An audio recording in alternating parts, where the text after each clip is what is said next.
À Hong Kong, des milliers de manifestants ont battu le pavé ce dimanche, bravant une interdiction de manifester pour défiler contre le projet de Pékin d'imposer à la région semi-autonome une loi sur la sécurité nationale. Bonsoir, vous suivez le 19h sur RTI 2. Une vaste opération de désinfection des salles de classe des lycées classiques et techniques d'Abidjan était en cours ce dimanche. Une action de l'ONG Agis en prélude à la réouverture des classes prévue le 25 mai prochain. Une reprise des cours qui intervient en pleine crise sanitaire du coronavirus. Dangui. Les élèves reprennent le chemin de l'école dès ce lundi 25 mai dans le Grand Abidjan, après plus de 2 mois d'arrêt de cours. Une réouverture des salles de classe qui intervient dans un contexte de crise sanitaire. À quelques heures de cette reprise, une vaste opération de désinfection est menée dans les salles de classe des lycées classiques et techniques d'Abidjan. Mesures de précaution obligent.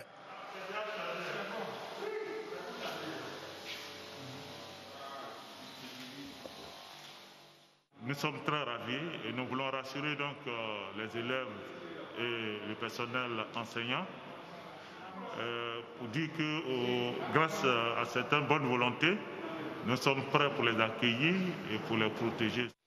Cette action est une initiative de l'ONG Agis, Association Graine Ivoire Santé, qui entend faire de la lutte contre la COVID-19 son cheval de bataille. Si on travaille collectif, on va pouvoir vaincre le coronavirus. Si on est tous engagés, on va pouvoir vaincre le coronavirus. C'est pour ça qu'à tous les niveaux, tout le monde a sa partition à jouer pour que le coronavirus soit un mauvais souvenir en Côte d'Ivoire. Outre cette opération de désinfection, d'importants kits sanitaires ont été offerts aux responsables des 2 établissements scolaires. Des kits composés de gants, de gel hydroalcoolique, de rouleaux de papier hygiénique, de savon liquide, de seaux et de seaux à robinet pour le lavage. Rendons-nous dans la commune d'Abobo où 134 pensionnaires de l'orphelinat Khalid Ibn Walid à Anonkwa et leurs encadreurs ont reçu des vivres et non-vivres. C'est un don de la plateforme interconfessionnelle des femmes de Côte d'Ivoire estimé à des centaines de milliers de nos francs. La PIFSI entend ainsi rejoindre l'élan de solidarité engagé par le gouvernement pour aider les personnes économiquement faibles à gérer la crise liée au coronavirus. Pagasorokuni. Abobo Anonkwa, orphelinat Khalid Ibn Walid. Aujourd'hui n'est pas un jour comme les autres. Les petits pensionnaires et leurs responsables reçoivent la visite d'Adja Mariam Fofana, présidente de la PIFSI, la plateforme interconfessionnelle des femmes de Côte d'Ivoire. Dans les mains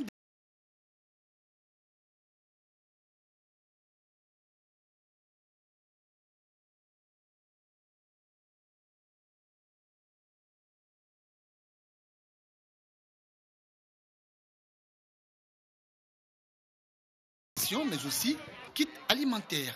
En cette double période de Ramadan et de crise sanitaire, ce don de la PIFSI est le bienvenu. Ma joie est très grande et je souhaite, Inch'Allah, que ça soit de même pour toutes les organisations capables d'aider toutes les organisations au grand cœur pour que ces enfants retrouvent la joie qui leur a été privée. L'orphelinat compte 79 garçons, 55 filles. C'est pas du tout évident avec tout ce nombre d'enfants pouvoir nourrir tous ces bouches, les éduquer et les soigner et puis les habiller. Donc nous avons besoin de ce type de dons. En plus des dons, la présidente de la PIFSI et son équipe ont sensibilisé les pensionnaires de l'orphelinat à respecter les gestes barrières en vigueur pour briser la chaîne de contamination de la maladie à coronavirus. Nous restons dans la commune d'Abobo, précisément à Anonkwa-Kouté, où les personnes du 3e âge demandent de l'aide pour mieux respecter les mesures barrières. Elles ont été sensibilisées à la pandémie du coronavirus par l'ONG Action pour le développement en Côte d'Ivoire, une ONG spécialisée dans l'assistance aux personnes âgées depuis le début de la crise liée à la maladie à Covid-19. Dangui. Campagne de sensibilisation des personnes du 3e âge sur la pandémie à coronavirus au quartier Anonkwa-Kouté Sodessi dans la commune d'Abobo. Pour se protéger, nous sommes 3e âge, on est enfermé, il faut manger. On a des enfants en main. Ils aussi doivent se protéger aussi. Ils ne peuvent pas sortir pour aller travailler. Comment faire pour se nourrir? Donc vraiment, ce n'est pas facile pour nous. Bon, coronavirus, les masques que nous avons reçus, des fois on paye. On dit qu'on donne aux gens. Et nous, on n'a pas eu. Aujourd'hui, les gens des ONG nous ont donné aussi. Donc, il faudrait que l'État, quand même, voie le cas. On dit qu'on distribue, on fait les dons. Mais chez nous, si on n'arrive pas à avoir. Moi qui suis le chef du quartier, je n'ai pas encore réussi pour pouvoir donner à mes hommes. Depuis l'apparition de la COVID-19 en Côte d'Ivoire, l'ONG Conscientisation Action pour le Développement en Côte d'Ivoire s'est concentrée sur la sensibilisation des personnes du troisième âge considérées comme des gens à risque. Ce sont ces personnes-là qui sont des chefs de communauté. En tant que chef de communauté, je pense qu'ils peuvent être des relais au niveau de la communauté. Et par conséquent, nous leur disons, au-delà des mesures barrières qu'ils prennent, il faudrait qu'ils fassent le relais au niveau des communautés pour que notre message puisse aller le plus loin possible. L'ONG Conscientisation Action pour le Développement en Côte d'Ivoire dit avoir sensibilisé 32 communautés de personnes du troisième âge depuis le début de la crise sanitaire. Ils entendent promouvoir la paix et marquer leur solidarité envers les personnes vulnérables pendant la crise sanitaire. Les chantres de Côte d'Ivoire préparent une journée de louanges et de prières à travers le pays. Le directeur de ce programme était ce vendredi face à la presse, Dangui Dangui. À quelques mois de l'élection présidentielle, les artistes chantres de Côte d'Ivoire préparent une tournée dans 12 villes de l'intérieur du pays pour promouvoir la paix. L'annonce a été faite ce vendredi à Cocody lors d'une conférence de presse. On a un message à l'endroit de toute la population, des autorités politiques d'abord, qui doivent beaucoup mettre de l'eau dans leur vin. Considérer alors les autres comme leurs frères. Et puis à l'endroit des dirigeants religieux qui doivent sérieusement alors se mettre à prier et puis s'unir, parce que l'unité est l'identité du chrétien. Cette journée de louanges, de prières et d'intercession à travers le pays bénéficie du soutien du consistoire des églises évangéliques de Côte d'Ivoire.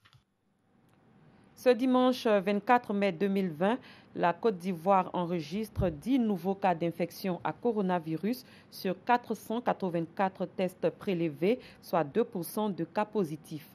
31 guéris, 0 décès. Au total, 2376 personnes sont atteintes de la COVID-19, 1219 guéris et 30 décès. Le batteur et percussionniste ivoirien Paco Seri rend hommage au gouvernement et au personnel soignant engagé dans la lutte contre la maladie à Covid-19. Il a offert ce vendredi une prestation artistique en guise de remerciement. Le lieu choisi était la commune de Cocody, Dangui Dangui. Il a décidé de mettre sa notoriété au service du combat contre la COVID-19. Dans ce studio situé dans la commune de Cocody, le batteur et percussionniste ivoirien de renommée internationale, Paco Seri, rend un hommage artistique au gouvernement et au personnel de santé au front dans la lutte contre la propagation de la pandémie.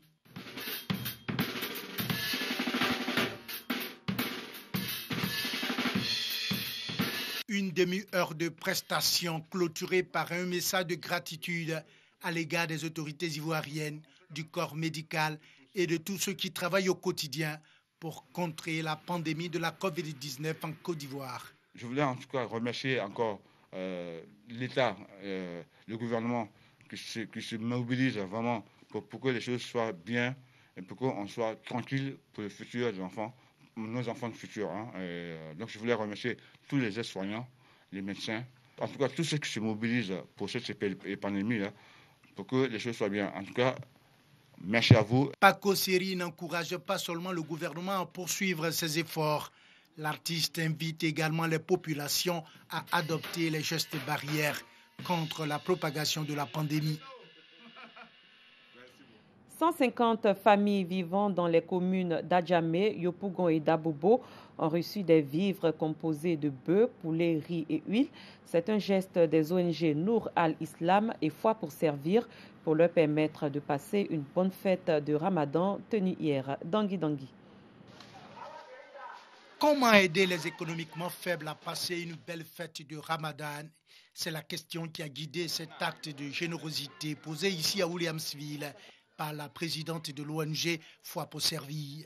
Ce sont des vivres composés principalement de viande de poulet, de riz et d'huile estimée à 1 million de francs CFA qui sont distribués par Aïcha Sila Konaté et son équipe.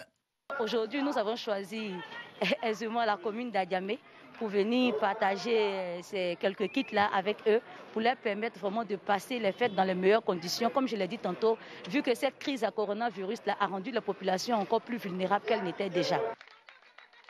Comme l'ONG Foi pour servir, l'ONG Nour al-Islam veut aussi faire passer d'agréables moments de Ramadan à des familles défavorisées.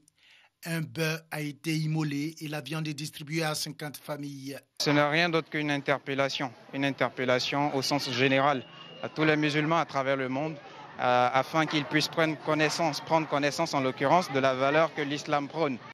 Riz, huile, viande de bœuf et de poulet. Bref, en cette période difficile due à la crise du nouveau coronavirus, les actes de foi pour servir et Nour al-Islam sont un véritable soulagement. Ça va m'aider beaucoup même. Ouais, vraiment, merci beaucoup. Je veux le remercier. Grâce à ça, je vais bien fêter avec mes enfants. On a gagné poulet, huile, 100 kilos de riz. Donc, nous fêtons la belle fête. Rappelons que ces opérations de distribution initiées par ces deux organisations ne sont pas à leur première édition. Hors de nos frontières au Burundi, on connaît désormais les résultats du triple scrutin de mercredi dernier pour toutes les communes du pays. Pour les 3 dernières, les 3 communes de Bujumbura, les résultats viennent d'être rendus publics. L'opposant Agathon Rwasa arrive en tête dans 2 de ces communes et le candidat du parti au pouvoir, le général Évariste Ndayishimiye, l'emporte dans la 3e. C'est la commission électorale de la ville-province de Bujumbura qui a publié ces résultats. Tous les résultats sont désormais aux mains de la commission électorale. Elle prévoit une proclamation des résultats provisoires pour demain. Des chiffres déjà connus laissent présager une victoire du général Ndayishimiye, les résultats déjà contestés par Agathon Rwasa. La société minière sud-africaine AngloGold Ashanti a déclaré aujourd'hui avoir fermé la mine de Mponeng dans le nord-est du pays où au moins 164 employés ont été testés positifs à la COVID-19. Sur les 650 tests qui ont été effectués depuis jeudi 21 mai, 164 se sont révélés positifs et quelques résultats sont encore attendus dans un communiqué déclaré par le groupe. Le procès de Benjamin Netanyahou a rapidement été ajourné aujourd'hui à Jérusalem. Le Premier ministre israélien est accusé de fraude, d'abus de confiance et de corruption dans 3 affaires, mais clame son innocence et dénonce un complot. Il est d'abord accusé d'avoir reçu pour 700 000 shekels, soit 180 000 euros de cigares, champagne et bijoux de la part de personnalités richissimes en échange de faveurs financières ou personnelles. Il est aussi accusé d'avoir tenté de s'assurer une couverture favorable par le plus grand quotidien payant d'Israël, le Yediot Aharonot. À 70 ans, Benjamin Netanyahou encourt jusqu'à 10 ans de prison.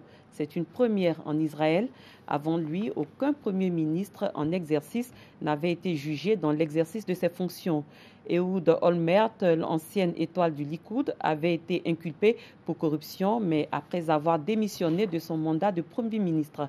Il avait été reconnu coupable d'avoir touché des pots de vin avant de passer 16 mois en prison. À Hong Kong, des milliers de manifestants ont répondu présents en début d'après-midi ce dimanche. Ils défilaient dans les rues en scandant des slogans contre le gouvernement dans 2 quartiers commerciaux très denses où la police anti-émeute était présente en force. Très vite, des dizaines de gaz lacrymogènes ont été tirés sans avertissement pour disperser les quelques milliers de personnes réunies.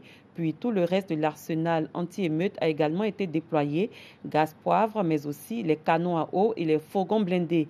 Au moins un protestataire a été arrêté pendant la manifestation qui n'a pas été autorisée.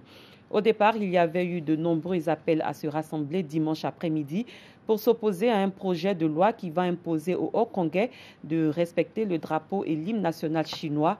Projet de loi qui est en seconde lecture au Parlement local et qui pourrait être adopté très prochainement. Mais l'annonce que Pékin avait l'intention d'imposer une loi de sécurité nationale à Hong Kong en court-circuitant les institutions locales n'a fait qu'augmenter la colère des populations. Ainsi prend fin ce 19h. Merci de l'avoir suivi. Très bonne soirée. À très bientôt.